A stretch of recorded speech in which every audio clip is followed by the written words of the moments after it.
السلام علیکم ورحمۃ اللہ وبرکاتہ۔ پیارے بچوں، امید ہے آپ سب خیریت سے ہوں گے اور خوب رمضان کی رحمتیں اور برکتیں سمیٹ رہے ہوں گے انشاءاللہ۔ آج ہم رمضان کے آخری 10 دنوں کی فضیلت کے بارے میں پڑھیں گے۔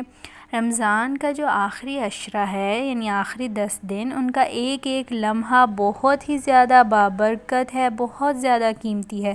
اسی لیے نبی اکرم صلی اللہ علیہ وآلہ وسلم رمضان کے آخری عشرے میں باقی دنوں کی نسبت زیادہ عبادت فرماتے تھے۔ جب رمضان کے آخری 10 دن شروع ہوتے تو رسول اللہ صلی اللہ علیہ وآلہ وسلم عبادت خوب کرتے، راتوں کو جاگتے اور اپنے گھر والوں کو بھی جگاتے۔ تو ہم نے بھی ان آخری 10 دنوں میں راتوں میں خوب عبادت کرنی ہے، قرآن مجید کی تلاوت کرنی ہے، دعائیں مانگنی ہیں اور ذکر کرنا ہے اللہ تعالیٰ کا، تسبیحات پڑھنی ہے انشاءاللہ، نمازیں، نوافل سب کرنی ہے، عبادت انشاءاللہ، ٹھیک ہے۔ اور رمضان کا یہ جو آخری عشرہ ہے، اس میں ایک رات آتی ہے جسے لیلۃ القدر کہتے ہیں۔ یہ عظیم الشان رات ہے، اللہ تعالیٰ کا یہ ایک بہت بہترین تحفہ ہے ہمارے لیے۔ اللہ تعالیٰ نے شب قدر مطلب قدر کی رات، اس کی فضیلت میں ایک مکمل سورت نازل فرمائی ہے جسے سورہ قدر کہتے ہیں۔ یہ رات سلامتی والی رات ہوتی ہے۔ ایک جگہ آتا ہے کہ قدر کے معنی تنگی کے ہوتے ہیں، کیونکہ اس رات اتنی زیادہ فرشتے زمین پر اترتے ہیں کہ زمین تنگ ہو جاتی ہے، اللہ تعالیٰ کی رحمتیں برس رہی ہوتی ہیں، ہے نا۔ تو اللہ تعالیٰ نے اس رات کی اہمیت کو بیان کرتے ہوئے فرمایا، لیلۃ القدر خیر من الف شہر، شب قدر 1000 مہینوں سے بہتر ہے۔ یعنی اس میں ہم کوئی بھی عبادت کریں گے، کوئی بھی تسبیح پڑھیں گے تو ہمیں بہت زیادہ اجر ملے گا۔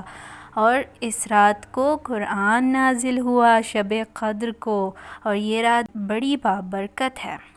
اس میں فرشتے بھی اترے اور اس کی عبادت 1000 مہینوں کی عبادت سے بہتر قرار دی گئی ہے۔ رسول اللہ صلی اللہ علیہ وآلہ وسلم نے فرمایا ہے، جو اس سے محروم رہا، یعنی جو شب قدر میں عبادت کرنے سے محروم رہا، وہ ہر طرح کی خیر سے محروم رہا۔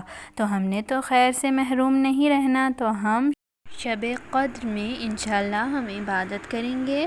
اور ہمیں شب قدر تلاش کیسے کرنی ہے؟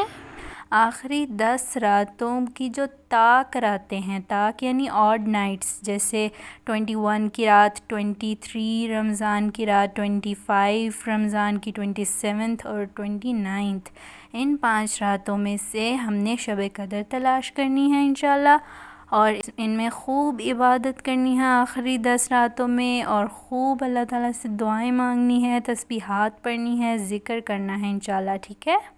پھر یہ گناہوں کی مغفرت اور قیام کرنے کی رات ہے۔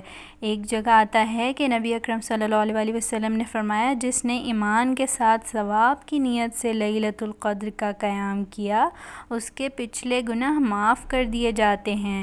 تو ہم نے رمضان کے آخری 10 دنوں کی طاق راتوں میں لیلۃ القدر تلاش کرنی ہے اور خوب عبادت کرنی ہے انشاءاللہ، ٹھیک ہے۔ اور لیلۃ القدر کی دعا بھی ہے، ویسے بھی ہم نے ساری دعائیں پڑھنی ہے، رحمت کی، مغفرت کی، جہنم سے نجات کی، ساری دعائیں پڑھنی ہیں، لیکن آپ صلی اللہ علیہ وآلہ وسلم نے خاص دعا بتائی ہے اس رات کو پڑھنے کے لیے، وہ ہے اللہم انک عفو تحب العفو فاعف عنی۔ اس کا مطلب ہے، یا اللہ تو معاف کرنے والا ہے اور معافی کو پسند کرتا ہے، لہذا مجھے معاف فرما دے۔ اور پھر دوسری عبادت آخری 10 دنوں کی فضیلت میں جو آتی ہے وہ ہے اعتکاف۔ اعتکاف کا معنی ہوتا ہے ٹھہرنا، یعنی بندے کا اپنے تمام دنیاوی معاملات، گھر بار کو چھوڑ کر صرف اور صرف اللہ کی عبادت کرنے کی غرض سے مسجد میں ٹھہرنے کو اعتکاف کہتے ہیں۔ اعتکاف بڑی عظیم عبادت ہے۔ نبی اکرم صلی اللہ علیہ وآلہ وسلم رمضان المبارک کے آخری عشرے میں اعتکاف فرماتے تھے۔ اور اعتکاف تو بڑے بچوں کے لیے ہے، بالغ بچوں کے لیے۔ تو اگر چھوٹے بچوں نے اعتکاف کرنا ہے تو وہ جیسے وضو کر کے آئے اور نماز کے لیے کھڑے ہوئے، تو آپ وہاں اس وقت اعتکاف کی نیت کر لیں، اور جب تک آپ جائے نماز پہ رہیں گے، قرآن پڑھیں گے، تسبیح پڑھیں گے، اللہ کا ذکر کریں گے تو آپ کو اعتکاف کا ثواب ملتا رہے گا انشاءاللہ۔ اور جیسے چھوٹے بچے ہیں، جب وہ مسجد میں جائیں تو مسجد جانے سے پہلے اعتکاف کی نیت کر لیں، تو جب تک وہ مسجد میں رہیں گے تو اعتکاف کا ثواب ان کو ملتا رہے گا انشاءاللہ، ٹھیک ہے؟ جزاک اللہ خیراً کثیرا۔ السلام علیکم ورحمۃ اللہ وبرکاتہ۔